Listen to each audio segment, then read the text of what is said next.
My name's Joe Gansevles. I am the coordinator for the patch, and I'm also the coordinator for urban agriculture and environmental sustainability at Hutton House.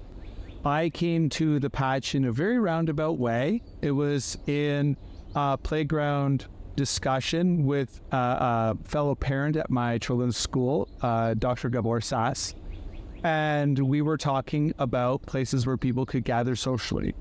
And Gabor had mentioned that he was very interested in doing a community garden and was wondering, with my background in social services, how one would apply for a grant.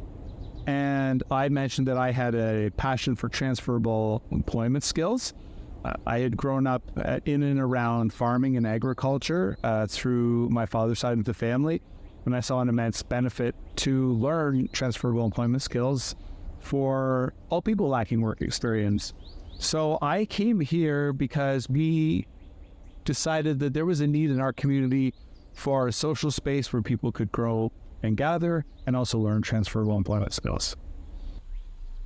I think when I look at this space compared to a lot of spaces, if I look at this through a social services lens, which has been my career since 1996, there's a lot of wonderful opportunities for people to gather indoors, to go for outings. But I think what is lacking is the immersiveness and the independence. And I think that when people look at gardening, they look at that they have the ability to grow something from beginning to end. So they're taking ownership over a project that they're doing. And I think that gardening is a way to both therapeutically and independently have provenance over what somebody's doing. So I think that what's been really wonderful about this space is that we're not only growing something somebody can take with them, but we're growing experience. We're growing the ability to learn about food security and to take that with you, whether you're growing on a balcony, whether you're growing in your own backyard, or whether you're growing in a community garden in your own neighborhood. And so then the next one will be like, there is a lot of know-how that you have to do this beautiful garden that you have here. Who is the person? You are the grower here? Like, who knows when to plant stuff around? So I wish that I was here more. I thought when we started this that I would be here. I would be here all the time with Gabor. But Gabor is here most of the time. And a big part of my role is administration, looking for grants. As you can see behind me, picking up lots of pallets. I'm the backup dump truck driver. I am the grant writer, the pallet picker upper, the budget person. But it all, when I come here and I do those things and I see the participants growing and learning and that knowledge, I would say that the Gabor is the holder of when to plant, when to pick, but there's such a sharing of knowledge between the participants and our team, the team of the patch, in knowing what's right, even looking at how these gardens should be accessible, the angles that we actually put them together, how they would be for picking. So I would say that this space is a nest of shared knowledge. I can see that these raised beds are accessible. Can you tell us about that story? So I think from the onset, so the development and the design, even before we got to landscape drawings or anything else, we knew that this was going to be a place. Our tagline's urban agriculture for everyone. And we have experience. Hutton House has been around for 70 years. And in that time, it is, we don't let struggles or challenges get in the way. We accommodate people. And that's how we find that we create inclusive community. So we knew that these garden beds were not going to be something that we were going to put in the ground. We knew that they were going to be raised beds. And then when we got the space, there were technical things that we had to figure out. And one of those things were that we couldn't go in the ground anyway. So we're on a former landfill site, and we're also on a floodplain. So we had to be respectful of those things. So we couldn't disrupt the earth and we also had to be a certain height so that we weren't at objection with the floodplain. So the beds all are at a height that most people that utilize a wheelchair could successfully pick with them. Although I should say most people, we've every single person that has used a wheelchair has been able to pick successfully from the beds. We have 4 inches of 3/4 inch crushed rock in the bottom, so that we would be sitting up, so that our soil, if there was a catastrophic flood, the soil wouldn't go into the river. So there's that. There's a trailer to the right of me, and that trailer is because, again, we can't have a permanent shelter because we can't disrupt the earth. Even the deck that we're standing on is sitting on top of pallets. So, and I think one of the great things, we want to renew or reuse as much material as possible. So I guess one of the benefits of the pandemic was that the price of new wood went through the roof. And so we have a wonderful partner at 3M, and 3M have always been super supportive of Hutton House. So it's not every organization when you ask for 527 pallets that they're going to say yes, but 3M, one of those rare organizations that said absolutely. And that's what we see in the race bed. There are pallets that were cut and... Oh, look at that. Do you know how many plants do you have here? Like, I can see so many diversity, and we're going to go to take the look of each one of. But when you plant a garden like this, do you put it first in paper? So that's a wonderful question. And I will say that the team led by Gabor, when it comes to planting, I'm pretty sure that there is a timed encyclopedia in Gabor's head. And He's amazing. He's amazing. Yeah, I can see that too. And I would, when I run through the cycles with Gabor, he knows. And he's like, well, we need to do this then, harvest then. We can even plan a field trip where we're looking at actually doing a harvest. And he's like, well, plant it on this date and everything's ready. So we're very fortunate that we have team members that hold that knowledge, but also share that knowledge. So that knowledge, well, he may have the overall arch of, I'll bet you, to answer your question, there's got to be thousands of plants behind me. But that same knowledge he will share on a micro scale with the participant and be able to produce a booklet for one of his workshops where the participants are able to take that home and run through cycles of growing, whether it's on their balcony, whether it's sprouting, whether it's using UV lights. So something that I think is really important about what we do is that it is, and I use this saying that this is an open patent. So what we've done here, we figured out a lot of things. We figured out how to build these beds. We figured out how to utilize space that probably wouldn't have been the first choice for agriculture. And that, I think that this is something that every neighborhood should have. Businesses that have an expansive land should do. When new subdivisions are built, that this should be incorporated. I would hope that there is an amount of food security in our city, in our province, in our country, and in the world, where groups like the Patch didn't need to exist. That this sort of food security was held by people just simply caring for one another. And, and I invite anybody to come out and to see what we've done and to bring the notebook, sketch it out, bring the tape measure it out, and take it with your group and do it. Absolutely. Yeah. So I think what is really cool about this place is that the variety of people from so many different backgrounds that come here, whether we had our Little Hands Big Impact Workshop, which were children under 12 years of age, come and learn about food security, whether it's, been, 3M coming out and donating food that made its way back to the food bank, whether it's been even walking groups coming by and coming in wondering what this is, city councilors, participants of Hutton House from our volunteer programs, our employment programs, our recreation and leisure programs, the collaboration between groups like the food bank. Indwell, Arcade. Arcade, for one, loaned us their big Dutch bike so that we can use it for deliveries. We have a folding bike that we use for doing deliveries. It was a grant through the London Environmental Network. Western Fair and the Wormery have been a wonderful partner of ours.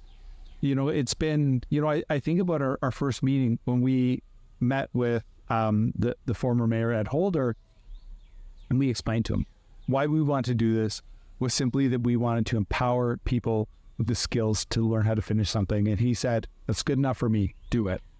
So there has been such an interest and really above and beyond the interest that comes to this neighborhood is this neighborhood, the Kensington Village neighborhood. This is a very, very, I believe London is a very special city. This is a very special neighborhood and a very special city where the neighbors have come out and they've supported us, they've encouraged us. So we really feel that, we are a hub in a neighborhood that is a hub city of London. So it's really a special. And that compiles and it's like a synergy. Yeah. Yeah, it's super nice. Supported employment, how people find keep jobs. And we still, one of our programs, the Worry Funded. All right. We are on Cavendish Crescent in London, Ontario, and we are standing in front of the Cavendish Community. And today we are going to do a tour of the Cavendish Community Food Hub, which is part of the PATCH program. It is our urban farm located in the core of the city. Nice. Welcome. So the Cavendish Community Food Hub has been built in a former storage yard that was part of the City of London. City of London last year put a fence in between and gave us a third of an acre to utilize to grow food in the City of London. We were enabled to do so through a grant from the London Community Foundation, Community Vitality Grant. It was a 2-year grant for us to start up our space. Since then, we've not only started and built most of the space, but we've been able to teach workshops as well as grow and donate 2,000 pounds of food from here. That's amazing. Our space is built using mainly recycled products, and that is our commitment to be an organization that is green. And also, we wanted it to be very economical so that we can set a template for other organizations that are doing so with the goal of growing food and not having to worry about the expense of proprietary infrastructure. Can we take a look of what you guys are doing in here? Absolutely. Please come on in. So why don't we start here? So this may look like we are just stacking a bunch of pallets to play dominoes. But what we are doing here is we're actually creating a healing garden. So the TD, Friends of the Environment, enabled us through a grant to begin and complete building a healing garden. So a healing garden for us means space to reflect, relax, and to grow your wellness. So this will be a space that will have kind of a keyhole style design.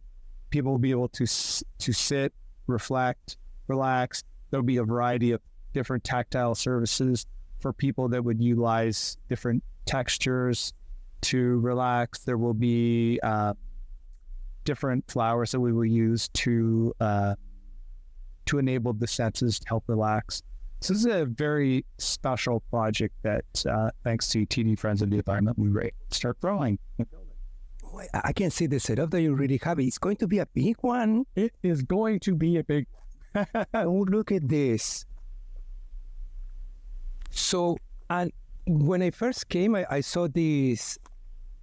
You say they are pallets? I thought that you make these already. These haven't been made yet. There's a variety of sizes, and I think that maybe the outside ones that stay the size, those ones have been cut down. And I know that we don't have smell-o-vision yet, but you, Luis, could smell that there is a fragrance in the air, and that is we use linseed oil to cover these so that it's non-toxic. That's what it is. So, as we go in, we'll see that we have steel planter boxes. And we have 4 of those that were a gift from the city of London. And we have trees growing in the middle of each one from reforestation. Wow, these are super big planters. Now that I completely see them. Oh, this is so nice. Come on. And I would say, these might be Too much? okay. Micro food forest that we have. Food forest in a box, perhaps. Okay, no, yes. You have the tree. It's enough. Trees are going to be fruit-bearing trees. That's my thought when I see a city. It's like, why not all of the trees are edible? Or Exactly. And I think we're going there, like a lot going there. Yeah. I see behind you a cistern. You don't have water here, is it? You do. I like to say this. So I know that that building off the grid is very popular right now, and we didn't build this off the grid as a fashion statement. We are just simply off the grid because it was the most economical way to do things. So we don't have water piped in. We don't have electricity. So what we do is we have our water brought in and our tank filled. This year we've had it filled since April 28th. We've had it filled 3 times. We'll probably have it filled 2 more times. And we're looking at partnering with the University of Western Ontario to help us enable the ability to collect rainwater for next year. So we're looking at some options, and we have a strong partnership with the university to help us take our ideas, make them practical. It's amazing to hear you guys are doing this partnership with somebody who has. Well, you have to have the engineering part also. Like we need engineers. There are designers and engineers are an equal part of any successful equation for creating something. Oh, yeah, I can see here the designers are doing like a super nice job. Let's continue with this tour. So, you're working with compost here. You are producing compost here or no? These carefully stacked containers we rescued them. They were going to be cast aside by a local mall, and they were kind enough to give those to us. So we're going to grow in those. No way. Yes. You're going to compost in the compost bins? We're going to grow in the compost bins. And okay, they look, like they look so nice. Okay. Yes. And this is our 3/4 inch gravel that is at the bottom of each bed. Okay, correct. So it also is amazing because you have awesome drainage, and it helps you wherever if you have a flood, it's not going to take your soil out of there. Amazing idea. Our team, and our team includes our paid staff and our wonderful volunteers. That's all of this space was created with a lot of hard work and a lot of smiles. So we're very fortunate. Maybe a couple tears. A couple tears. Well, you know what? It could be happy tears. They were happy tears. Okay. How many of these beds do you have? You have so many. Well, okay. We have 15 of these. And then as we walk around, we'll see that the whole space is lined with more beds. And we have our compost. Oh, here's where the magic happens. So what I like to say is that this compost is, compost is one of the ultimate recycled products. But this compost that we get through a wonderful partnership with the Wormery in London is maybe the B or C grade compost. So what we have to do, and the Wormery are kind enough to drop this off to us, and they have been a massive supporter with the Western Fair District. All we have to do is just pick their some plastics and things like that that are in this B grade. So they can't sell this. So we are recycling it. Oh, it feels amazing. And it's a beautiful product. And then we have our own. Oh, so you are doing your own? Okay. So this was your harvest, that the reminders, like whatever was left after your harvest. Absolutely. And I always like to tell people this. So we also run a leaf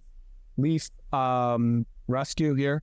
So our team go around and collect some of the bagged leaves in the neighborhood, because we use those to when we put the beds away for the winter, and we lay our leaves on top of the beds. So the leaves in the Kensington Village neighborhood, a lot of them come here and they are utilized to put the beds down.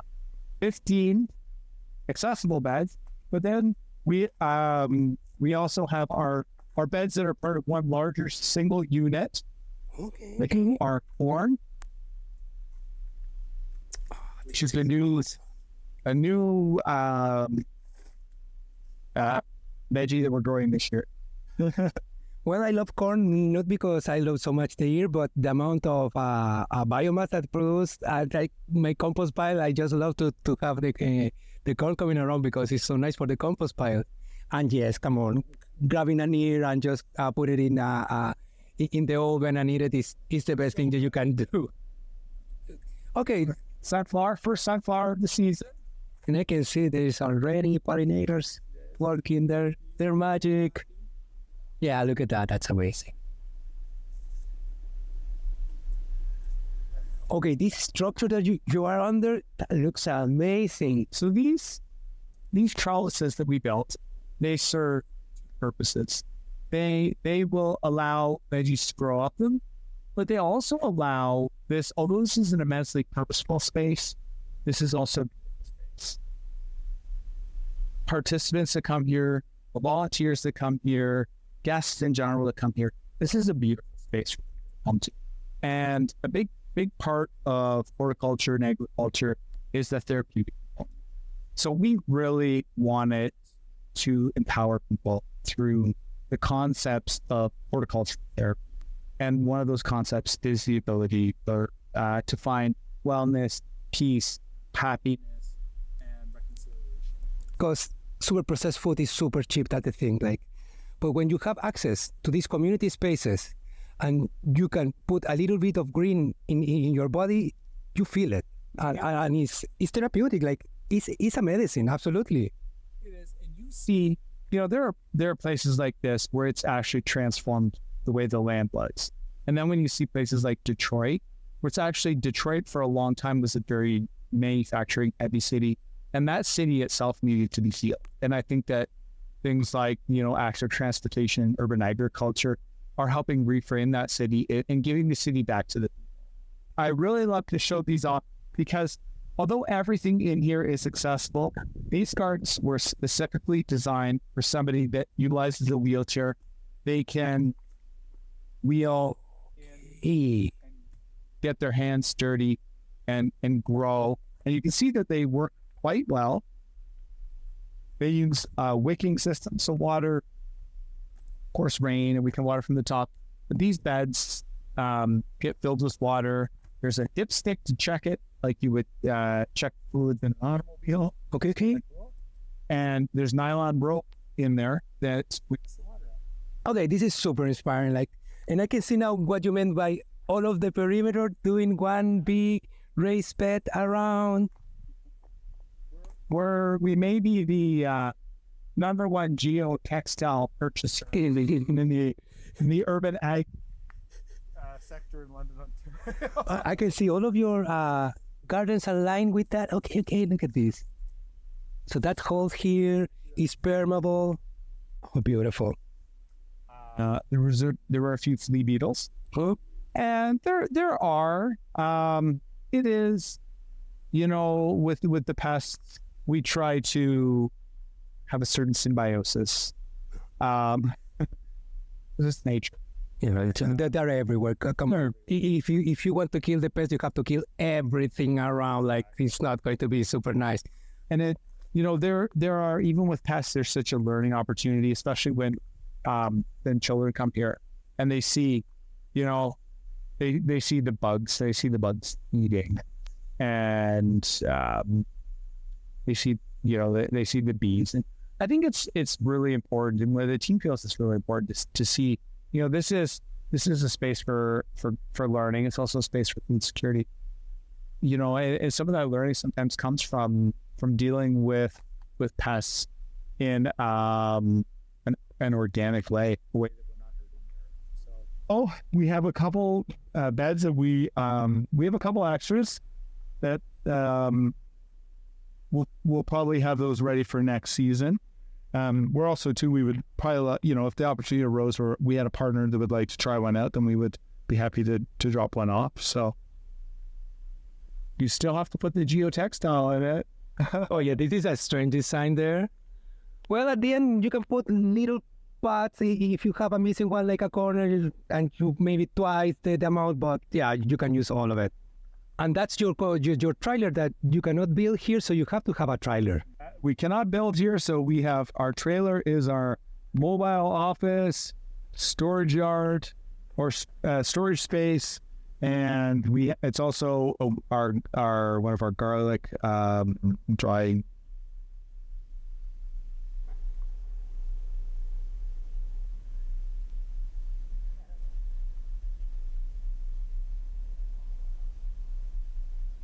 Hey Joe. Well, we have a piano. We have to have a piano. Okay. I think that maybe the piano serves a lot of purposes. Perhaps it sets a tempo for when people are harvesting, but music is extremely therapeutic, and this piano has allowed people the opportunity to listen to music while they're here, whether they're here harvesting, whether they're filling beds, whether they're just here reflecting. So this piano was donated to us by a community member, and we do our best to take care of it. We know that being outside is the humidity. But those piano does get played quite a bit, and I don't notice that it's out of tune, but there are those that play it but say it's out of tune. So we have a community member that is learning how to tune a piano so that this piano can be tuned. Look at that. That's another skill that you don't get in all of the community gardens that you get here. That is a different one. Okay, that's amazing. This piano has been a catalyst in attracting people that do play music. We recently had a yoga and wellness retreat here, and we will be having a second a harvest party here, summer harvest. Nice. Well, that's the thing about community spaces like this one. Is okay, it's a garden if you see it, but who can say that here cannot have like a pub log or having nice conversation or a little bit of art exploration? It's amazing. Thank you very much for your time, Joe. This is amazing. Like I love to see this happening in every city in Canada. But I just feel amazing that I'm in the city that this is happening, like, and I live kind of close, and I never been here. Like, we have to tell these stories more. Absolutely. Thank you so much. Have a good one.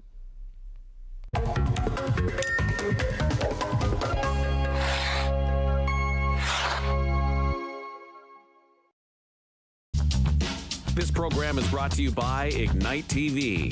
Now you're in command. Visit Rogers.com for more details.